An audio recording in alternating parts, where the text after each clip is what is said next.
What would you do if the man who shattered your 23-year marriage suddenly died, leaving you to care for the twin babies born from his affair? In today's story, one woman's refusal to clean up her husband's catastrophic mess is a masterclass in self-preservation and protecting one's own children. My name is Laura, I'm 45, and for 23 years, I thought I was happily married to my husband, Mark. That illusion shattered earlier this year. I discovered that since 2020, Mark, who was 49, had been having an affair with a girl barely out of her teens. The discovery wasn't through a text or a rumor. It was undeniable proof. In March, his affair partner, a woman named Chloe, gave birth to twin boys. Naturally, our marriage was over. We immediately started the process of divorce, but it was a lengthy, agonizing affair. We had shared properties, and to make matters worse, I learned he had been using our shared bank account to fund his secret life,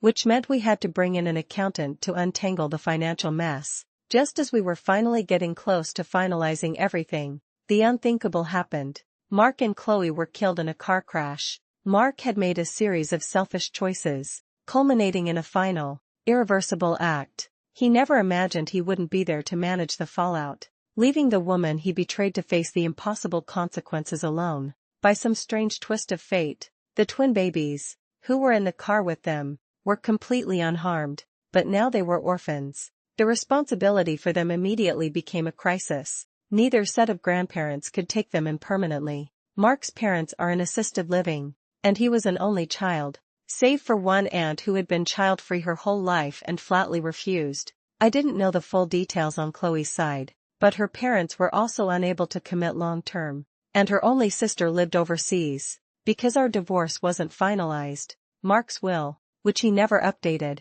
still named me and our two daughters as his sole beneficiaries. All his assets were set to pass to us. Now, I'm not heartless. I couldn't leave those babies with nothing. I told the family that whoever became their legal guardian could have the remaining balance in the shared account we had, about $25,000 in savings. But that's where the real problem began.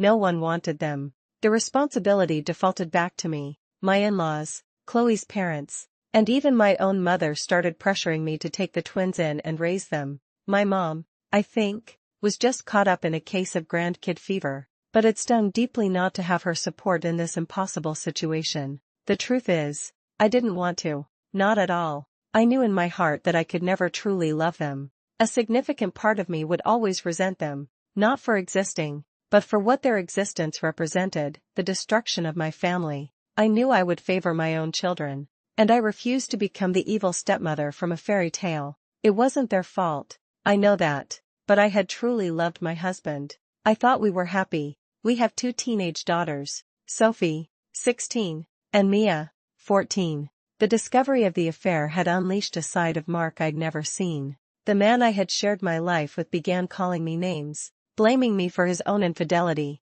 He became emotionally abusive and even tried to throw me out of my own childhood home, which wasn't even a shared marital asset. Now, I'm a single mother to two teenagers who need me more than ever. They lost their father, and the situation was so raw that there was no way to sugarcoat it for them. They knew the babies were the reason our family fell apart. As a result, my daughters hated their baby half-brothers. They had refused to even see Mark while the divorce was happening. I simply didn't have the energy to start over with infants. I had to make a decision within a week, or the boys would be placed into foster care. For the time being, they were with their maternal grandparents. I felt horrible, but I was certain I couldn't be their mother. As one observer rightly pointed out, my focus should be on my two daughters who now have only one parent. My days of midnight feedings were long over, and I simply didn't have the emotional or physical energy for babies who weren't even related to me. After speaking with my lawyer and doing my own research, I knew what I had to do. My daughters had to be my priority. I arranged a meeting with both sets of grandparents to formally state my decision. I decided I would also pass along contact information from people on Reddit who had reached out, offering to be considered for a private adoption. But that would be the absolute end of my involvement. It would be up to the grandparents to decide the next steps, whether that meant one of them keeping the boys, pursuing a private adoption, or turning them over to the state. I wish I could have been the bigger person, but my girls were hurting, and they needed their mother's full, undivided attention. Before meeting the grandparents, I sat down with my daughters, and what I learned solidified my resolve into steel. My youngest, Mia, had been uncharacteristically quiet and withdrawn. My eldest, Sophie, pulled me aside to speak privately. She explained that our in-laws, her grandparents, had been visiting and telling them to prepare for a new reality. They told my girls to get ready to leave their private school for public school and to plan on getting jobs right out of high school. Why? Because, according to them, I would now have to provide the twins with that same private schooling and save up for their college funds. They had even been told to start moving their things to share one bedroom, giving up their separate rooms, because the babies need more space and take priority. This revealed the in-laws' greatest fatal flaw, their profound selfishness. In their desperation to preserve a piece of their son, they were willing to sacrifice the well-being of their own granddaughters, a cruelty that would ultimately sever their family ties forever. I was furious. I reassured my girls that their grandparents had zero say in our lives, our finances, or our home. Their college tuitions were secure. I told them never to blame the babies for the immense stupidity of the adults around them. They understood but admitted they still weren't ready to have a relationship with their half-brothers. That for now gave me a glimmer of hope for their future healing. The meeting with the grandparents took place in a public restaurant. I calmly and firmly explained my position. I would not be taking guardianship of the boys. The reaction was immediate. My mother-in-law lunged forward, her hand raised to slap me, but my father-in-law caught her arm. Chloe's parents began pleading, saying they didn't want to lose their grandchildren. When they called me selfish, something inside me snapped. I looked them dead in the eyes and told them the only selfish people in this entire tragedy were their son and their daughter. Their son, for cheating on me and making the divorce an absolute hell for me and my girls, and their daughter, for pursuing a married man who was nearly twice her age. I told them that if I ever heard from them again, my lawyer would be serving them with a cease and desist order. Then, I turned to my in-laws and informed them they would not be seeing Sophie or Mia for the foreseeable future. I left without touching my meal and immediately emailed my lawyer to inform Child Protective Services and all other agencies that I was in no way involved with the twins' welfare. I also consulted my lawyer about inheritance. He was clear, until a DNA test proved paternity, the boys had no claim. Even then, their only claim would be against my husband's personal assets, a small savings account and a life insurance policy that went to his parents, not our shared marital property. This was the story's critical turning point. The lawyer strongly advised me to retract my offer of the $25,000. He warned that giving them money could be used against me in court, as it could be interpreted as me accepting financial responsibility for them, potentially forcing guardianship upon me. Following his advice, I allocated that money directly into my daughter's college funds. I am not responsible for my husband's choices, and I will not sacrifice my own daughter's futures to fix the mess he made.